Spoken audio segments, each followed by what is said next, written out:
Dear students, welcome to the class Managerial Economics. ഇപ്പോൾ കഴിഞ്ഞ ക്ലാസ്സിൽ നമ്മൾ എക്കണോമിക്സിൻ്റെ ഡെഫിനിഷൻസും എക്കണോമിക്സും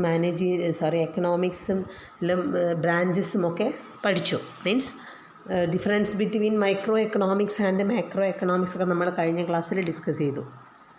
today we discuss about managerial economics. നമ്മുടെ മാനേജീരിയൽ എക്കണോമിക്സിലേക്ക് കടക്കുകയാണ്. അപ്പോൾ മാനേജീരിയൽ എക്കണോമിക്സ് എന്ന് പറഞ്ഞാൽ was firstly introduced by Joel Dean. He is considered to be the father of managerial economics. അപ്പോൾ ജോൾ ഡീനാണ് ഇത് ഫസ്റ്റ് ഇൻട്രൊഡ്യൂസ് ചെയ്തത്. അദ്ദേഹം തന്നെയാണ് എന്തായിട്ട് അറിയപ്പെടുന്നത്? Father of managerial economics. അപ്പോൾ നമ്മൾ ഫാദർ ഓഫ് എക്കണോമിക്സും പഠിച്ചു, ഇപ്പോൾ ഫാദർ ഓഫ് മാനേജീരിയൽ എക്കണോമിക്സും അറിഞ്ഞു. ഫാദർ ഓഫ് എക്കണോമിക്സ് എന്ന് പറഞ്ഞാൽ ആരായിരുന്നു? Adam Smith. Then father of managerial economics എന്ന് പറഞ്ഞാൽ Joel Dean. Managerial economics is the application of economic theory and analytical tools in managerial decision making. അദ്ദേഹം പറയുന്നത് എന്താണെന്ന് വെച്ചാൽ, മാനേജീരിയൽ എക്കണോമിക്സ് എന്ന് പറഞ്ഞാൽ ആപ്ലിക്കേഷൻ ഓഫ് എക്കണോമിക് തിയറി, എക്കണോമിക്സിലുള്ള തിയറീസൊക്കെ എന്തിലേക്ക് അപ്ലൈ ചെയ്യാണ്? മാനേജ്മെൻറ്റിൽ ഡിസിഷൻ മേക്കിങ്ങിന് വേണ്ടി നമ്മൾ എക്കണോമിക് തിയറീസൊക്കെ ഒരു ടൂളായിട്ട് ഉപയോഗിച്ചുകൊണ്ട് മാനേജ്മെൻറ്റിൽ തീരുമാനങ്ങൾ എടുക്കുക. അതാണെന്ത് മാനേജീരിയൽ എക്കണോമിക്സ് എന്ന് പറഞ്ഞാൽ. ഡെഫിനിഷൻ പറയുന്നുണ്ട്, വേറൊരാളുടെ ഡെഫിനിഷനാണ്. According to Spencer and Siegelman, managerial economics is the integration of economic theory with business practices for the purposes facilitating decision making and forward planning by management. Definition എന്താ പറയുന്നതെന്ന് വെച്ചാൽ, managerial economics എന്ന് പറഞ്ഞാൽ integration of economic theory with business practices. Economic തിയറീൻ്റെയും business പ്രാക്ടീസിൻ്റെയും ഒരു ഇൻ്റഗ്രേഷനാണ്, കൂടിച്ചേരലാണെന്ത് managerial economics എന്ന് പറഞ്ഞാൽ. അപ്പോൾ എന്തിനു വേണ്ടിയിട്ടാണ്? For the purposes facilitating decision making and forward planning by management. എന്തിനു വേണ്ടിയിട്ട് ഇങ്ങനെ കൂടിച്ചേരുന്നതെന്ന് വെച്ചാൽ, ഡിസിഷൻ എടുക്കാനും ഫോർവേഡ് പ്ലാനിങ്, മുൻകൂട്ടി നമ്മൾ പ്ലാനിങ് നടത്താനും വേണ്ടിയിട്ടാണ് എന്തുപയോഗിക്കുന്നതെന്ന് പറഞ്ഞു. എന്താ ഇതിൻ്റെ ആവശ്യം എന്ന് പറഞ്ഞത്? ഇങ്ങനെ മാനേജീരിയൽ എക്കണോമിക്സ് ഉണ്ടാവേണ്ട ആവശ്യകത. അപ്പോൾ എക്കണോമിക്സും മാനേജ്മെൻറ്റും തമ്മിലുള്ള കൂടിച്ചേരൽ ഒരുമിച്ച്, ഇപ്പം എക്കണോമിക് തിയറീസിന് എന്തിലേക്ക് കൊണ്ടുവരിക? മാനേജ്മെൻറ്റ് പ്രാക്ടീസിലേക്ക് കൊണ്ടുവരുന്നതാണ് എന്ത് managerial economics.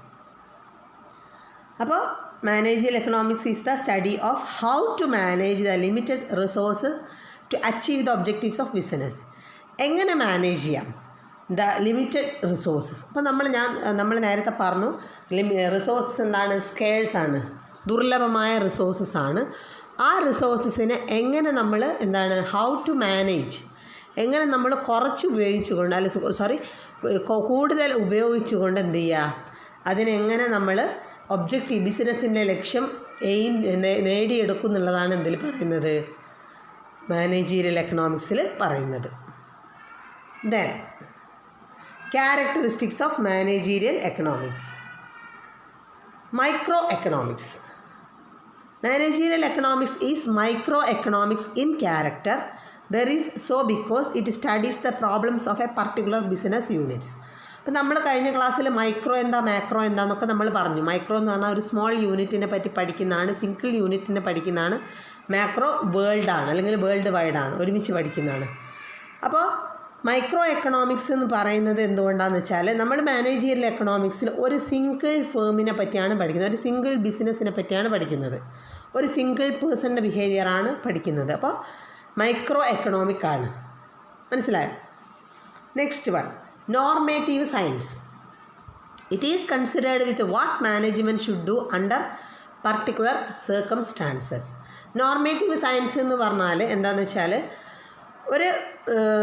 Management should do under particular circumstances. ഇപ്പോൾ ഒരു സിറ്റുവേഷനിൽ എന്താണ് ചെയ്യേണ്ടത്, അറ്റ് എ ടൈം നമ്മൾ എന്താണ് തീരുമാനം എടുക്കുന്നത്, അതാണ് നോർമേറ്റീവ് സയൻസ് ആണ്. അപ്പോൾ ഇപ്പോൾ നേരത്തെ നമ്മൾ പറഞ്ഞു വെച്ച കാര്യങ്ങളൊന്നും ആയിരിക്കില്ല. ഇപ്പോൾ ഒരു സ്ട്രൈക്ക് വന്നു ബിസിനസ്സിൽ, അല്ലെങ്കിൽ നമ്മളെ കമ്പനിയിൽ ഒരു സ്ട്രൈക്ക് വന്നു. ആ സ്ട്രൈക്ക് നമുക്ക് മാനേജ്മെൻറ്റിന് അറിയില്ല എങ്ങനെ എംപ്ലോയീസ് സ്ട്രൈക്ക് ചെയ്യുക എന്നുള്ളതൊന്നും. പെട്ടെന്ന് അങ്ങനെ ഒരു സ്ട്രൈക്ക് വരുമ്പോൾ അതിനെ അതിജീവിക്കാൻ വേണ്ടി നമ്മൾ എന്ത് ചെയ്യണം? ഓക്കെ, അപ്പോൾ അങ്ങനെ അതിജീവിക്കാൻ വേണ്ടി നമ്മളൊരു ഡിസിഷൻ അറ്റ് എ ടൈം നമ്മൾ എടുക്കേണ്ടതായിട്ട് വരും. അപ്പോൾ അതാണ് നോർമേറ്റീവ് സയൻസ് എന്ന് പറഞ്ഞാൽ നമ്മൾ പെട്ടെന്ന് എന്ത് ചെയ്യുക ഒരു തീരുമാനം എടുക്കേണ്ട അവസ്ഥ വരിക. അപ്പോൾ ആ സമയത്ത് നമ്മൾ പോസിറ്റീവായിട്ടുള്ളൊരു തീരുമാനം എടുക്കണം. ആ കഴിവാണ് നോർമേറ്റീവ് സയൻസ് എന്ന് പറഞ്ഞാൽ. Next, aims at helping the management. എന്താണ്? ബിസിനസ്സിനെ ഹെൽപ്പ് ചെയ്യുക അല്ലെങ്കിൽ മാനേജ്മെൻറ്റിനെ ഹെൽപ്പ് ചെയ്യുന്നതാണ് എയിം, ലക്ഷ്യം എന്ന് പറയുന്നത്.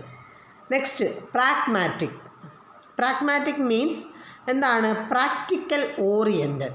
അപ്പോൾ നമ്മൾ നേരത്തെ പറഞ്ഞു മാനേജീരിയൽ എക്കണോമിക്സ് എന്ന് പറഞ്ഞാൽ integration of economic theory with business practices ആണ് അല്ലേ. അപ്പോൾ എക്കണോമിക് തിയറീസിനെ എന്ത് ചെയ്യാണ്? ബിസിനസ്സിലേക്ക് പ്രാക്ടീസ് ചെയ്യാണ്. അപ്പോൾ പ്രാക്ടിക്കലാണ്. മാനേജീരിയൽ എക്കണോമിക്സ് എന്ന് പറഞ്ഞാൽ തിയറി മാത്രമല്ല, എന്താണ്? പ്രാക്ടിക്കലും കൂടെയാണ്. അതിൻ്റെ പ്രാക്ടിക്കൽ വേർഷനും കൂടെ നമ്മൾ എന്ത് ചെയ്യുന്നുണ്ട്? ഇവിടെ ചെയ്യുന്നുണ്ട്. അപ്പോൾ പ്രാഗ്മാറ്റിക് ആണ്, പ്രാക്ടിക്കൽ ഓറിയൻറ്റഡ് ആണ്. Next, A scientific art. സയൻസും ആർട്ടും കൂടെയാണ്. മാനേജീരിയൽ എക്കണോമിക്സ് എന്ന് പറഞ്ഞാൽ സയൻസും ആണ്, കൂടെ എന്തും കൂടെയാണ്? ആർട്ടും കൂടെയാണ്. Means good and result oriented decisions under conditions of uncertainty. അപ്പം നമ്മൾ നല്ല തീരുമാനം എടുക്കുക. ഫ്യൂച്ചർ ഈസ് അൺസെർട്ടൈൻ ആണ്. അപ്പോൾ അൺസെർട്ടനിറ്റി ബേസ് ചെയ്തിട്ട് എന്ത് ചെയ്യുക? നല്ല തീരുമാനം എടുക്കാനുള്ള കഴിവ് സയൻസും ആണ്, ആർട്ടും ആണ്. അപ്പോൾ ചില സമയത്ത് നമ്മൾ ഡിപ്ലോമാറ്റിക് ആവേണ്ടി വരും, ചില സമയത്ത് നമ്മൾ എന്ത് ചെയ്യേണ്ടി വരും? സ്ട്രിക്റ്റ് ആവേണ്ടിയും വരും. Okay. Takes the help of macro economics. അപ്പോൾ നമ്മൾ മൈക്രോ എക്കണോമിക്സ് ആണെന്ന് പറഞ്ഞു. നമ്മൾ മാനേജീരിയൽ എക്കണോമിക്സ് എന്തും കൂടെയാണ്? മാക്രോവും കൂടെയാണ്. Means managerial economics takes the helps of macro economics also because it needs an understanding of the circumstances. ഇപ്പോൾ നമ്മൾ സിറ്റുവേഷൻ അനുസരിച്ച് ഇപ്പോൾ നമ്മളെ പലതരം ബൂം പീരീഡ് വരാം, ഡിപ്രഷൻസ് വരാം. ഇപ്പോൾ നമ്മൾ കൊറോണ എന്ത് ചെയ്യാണ്? ഫേസ് ചെയ്തുകൊണ്ടിരിക്കുകയാണ്. ഈ സമയത്ത് എന്താണ്? ഒരുപാട് കാര്യങ്ങളൊക്കെ സ്റ്റക്കായിപ്പോയി ആണല്ലോ, ബിസിനസ്സൊക്കെ അവിടെ നിന്നുപോയി. ആ സമയത്ത് എങ്ങനെ ചെയ്യണം, എന്ത് ചെയ്യണം, ഇതൊക്കെ വേൾഡിൽ സംഭവിച്ച ലോകത്തിൽ മുഴുവൻ സംഭവിച്ച കാര്യമാണ്. അല്ലെങ്കിൽ നമ്മളെ ബിസിനസ് യൂണിറ്റിന് മാത്രമല്ല ഇത് ഫേസ് ചെയ്യുന്നത്, മൊത്തത്തിലാണ്. അപ്പോൾ എല്ലാവരും എടുക്കുന്ന തീരുമാനം പോലെ നമുക്ക് എന്ത് ചെയ്യാൻ പറ്റൂ? എടുക്കാൻ പറ്റൂ.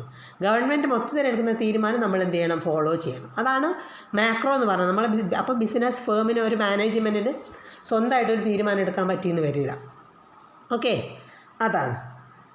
Next, prescriptive rather than descriptive means the application of economic principle with regard to policy formulation. എന്താണ്? പോളിസി ഫോർമുലേഷനാണ് മെയിൻ. നമ്മൾ തീരുമാനങ്ങൾ ഉണ്ടാക്കുക, ഡിസിഷൻ എടുക്കുക, പ്ലാൻ ചെയ്യുക, ഇതൊക്കെയാണ് നമ്മൾ മെയിൻ ഒബ്ജക്റ്റീവ് അല്ലെങ്കിൽ മെയിൻ കാര്യങ്ങൾ എക്കണോമിക് തിയറി കൊണ്ട് ചെയ്യുന്നത്. അപ്പോൾ അതാണ് പ്രിസ്ക്രിപ്റ്റീവ് എന്ന് പറഞ്ഞാൽ. Okay. Then multi disciplinary. Managerial economics makes use of most modern tools of mathematics, statistics and operation research. അപ്പോൾ മാനേജീരിയൽ എക്കണോമിക്സ് എന്ന് പറഞ്ഞാൽ നോട്ട് ഓൺലി എക്കണോമിക്സ്, ബാക്കി എല്ലാ സബ്ജക്റ്റായിട്ടും എന്താണിത്? കണക്റ്റഡ് ആണ്. അവിടെ മാത്തമാറ്റിക്സ് ഉണ്ടാവും, അവിടെ എന്താ പറയുക, ഓപ്പറേഷൻ റിസർച്ച് ഉണ്ട്, സ്റ്റാറ്റിസ്റ്റിക്സ് ഉണ്ട്. ഇതിൻ്റെയൊക്കെ അപ്ലിക്കേഷൻസ് എവിടെ വരുന്നുണ്ട്? നമ്മുടെ മാനേജീരിയൽ എക്കണോമിക്സിൽ വരുന്നുണ്ട്. അപ്പോൾ ഇത്രയും കാര്യങ്ങൾ എന്ത് ചെയ്ത് വെക്കുക? നോട്ട് ചെയ്ത് വെക്കുക. Thank you.